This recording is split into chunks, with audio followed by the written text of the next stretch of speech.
ako si John. Siya naman si Madam G. Kami ang mag-asawang OFW noon. Dahil tititala ng biryani ngayon. Ang bakit ng helmet natin? Nanta kami dun sa shop kasi may mga vloggers daw dun na gustong i-vlog yung tindahan natin. So, punta natin sila. Tara! Bye! Let's Jay! Let's Jay! Dati sabi namin, yung mga vloggers na yan, dagdag gastos lang yan. Pero hindi pala. Win-win deal pala ang resulta. They gain followers and views. Pero ganoon din sa side namin. They may earn sa mga views, but believe me, napakaliit lang ng kita nila kahit million views pa yan. Tsaka ibang impact kapag yung kainan nyo binablog. Kaya pag may nag-message sa page namin na gusto nila i-vlog yung Kabayan Biryani, we always say yes and we make sure na andun kami mag-asawa para mas kompleto yung kwento ng vlog nila. Since may interview nila yung mismong owner, kaya yung idea na tutulungan nila kami for advertisement, then tutulong din kami na mas maging authentic yung kwento. Since may sasama kami sa vlog mismo.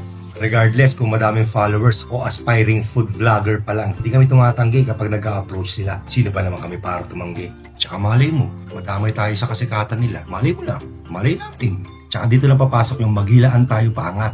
Tapos magkita-kita tayo sa taas. Dumating na kami dito sa branch sa Pembo. Na yung portion na ako yung vlogger ng mga vlogger. So, papakita ko lang konti para hindi tayo makaistorbo sa kanila. Bandang dulo na yun.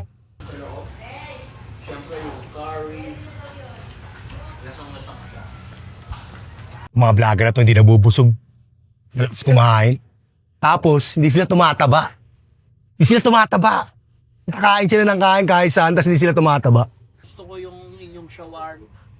Grabe yung Ganda mo, madam. Sa mga kapwa namin business owner, you may not see it for now.